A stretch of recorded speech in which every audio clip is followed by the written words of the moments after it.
Hello everyone. आज के इस वीडियो में हम लोग रिजेक्शन ऑफ प्लेंट के बारे में देखेंगे। तो रिजेक्शन ऑफ प्लेंट दिया कहाँ गया है, तो ये order 7 rule 11 code of civil procedure में दिया गया है। The plaint will be rejected in the following cases. Plaint जो होता है निम्न केसेस में रिजेक्ट किया जा सकता है। पहला है where the plaint did not disclose the cause of action. जब प्लेंट में कॉज ऑफ एक्शन डिस्क्लोज नहीं किया गया हो तब क्या हो सकता है, प्लेंट रिजेक्ट हो सकता है। The reading of plaint should be meaningful and not formal. Plaint जो होता है हमेशा मीनिंगफुल होना चाहिए, ना कि formal. But where the plaint does not disclose the cause of action, plaint में जो होता है अगर कॉज ऑफ एक्शन डिस्क्लोज नहीं किया गया हो, या क्लीवर ड्राफ्टिंग किया गया हो, या रिचुअल्स ऑफ रिपीटिंग वर्ड, कोई वर्ड बार बार रिपीट किया गया हो, या creation of an illusion can not insert in a cause of action in a plaint. कोई भी प्लेंट के कॉज ऑफ एक्शन में कोई इल्यूजन, कोई भ्रम पैदा नहीं होना चाहिए। जो भी फैक्ट है वो क्लियर होना चाहिए।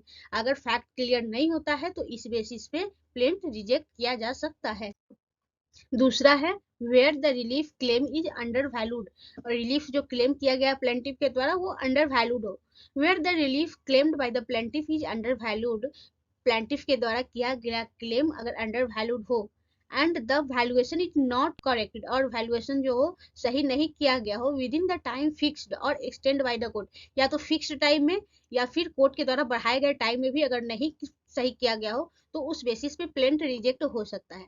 तीसरा है where the plaint is insufficiently स्टाम्प्ड। अगर प्रिंट जो है उस पर सही से स्टाम्प नहीं लगा हो, सही स्टाम्प नहीं लगा हो तो भी प्रिंट रिजेक्ट हो सकता है। The plaintiff fails to pay the requisite court fees within the fixed time or extend by the court of plaintiff will be rejected।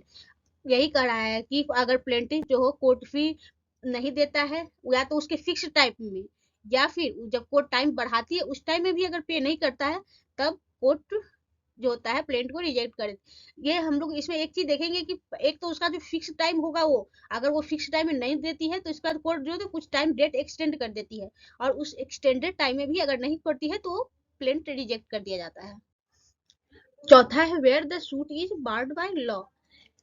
If the suit is barred by law, अगर जो suit है वो law के द्वारा barred हो, the court will reject the plaint. Court जो होता है प्लेंट को रिजेक्ट कर देगी। It is the duty of court to consider the suo motu where a suit is filed barred by any law. अगर कोई सूट लॉ के द्वारा बार्ड हो और वो फाइल किया गया हो तो ये कोर्ट की ड्यूटी बनती है कि वो सुओ मोटो ले सकता है। The court is bound to consider such question whether such question is raised by the parties or not। अगर वो क्वेश्चन जो होता है वो पार्टीज के द्वारा एराइज किया गया हो या नहीं किया गया हो, ये कोर्ट की ड्यूटी बनती है कि वो खुद से वो क्वेश्चन को एराइज करके, और उसके अगर वो लॉ के द्वारा बार्ड होता है तो उस प्लेंट को वो रिजेक्ट कर सकती है। पांचवा है where the plaint is not in duplicate. वो प्लेंट डुप्लीकेट में ना हो, the plaint has to file in duplicate. अगर प्लेंट फाइल डुप्लीकेट किया गया हो, if the set requirement is not complied with the plaint which be rejected. और उसका कह रहा है कि अगर कोई रिक्वायरमेंट है और वह प्लेंटिफ के द्वारा पूरा नहीं किया गया हो तो इस बेसिस पर भी प्लेंट जो होता है रिजेक्ट किया जा सकता है। Where there is non compliance with statutory provision, वहां जहां की क्या स्टेटरी प्रोविजन नहीं हो। Where the plaintiff fails to comply with the provision of Rule 9, the plaintiff will be rejected। अगर जो plaintiff हो वह Rule 9 के provision में वो नहीं फुलफिल, रूल 9 को नहीं फुलफिल कर रहा हो तो प्लेंट जो होता है रिजेक्ट हो सकता है। अब और दूसरा ग्राउंड देखते हैं। The grounds of for the rejection of plaint specified in order 7 rule 11 are not exhaustive.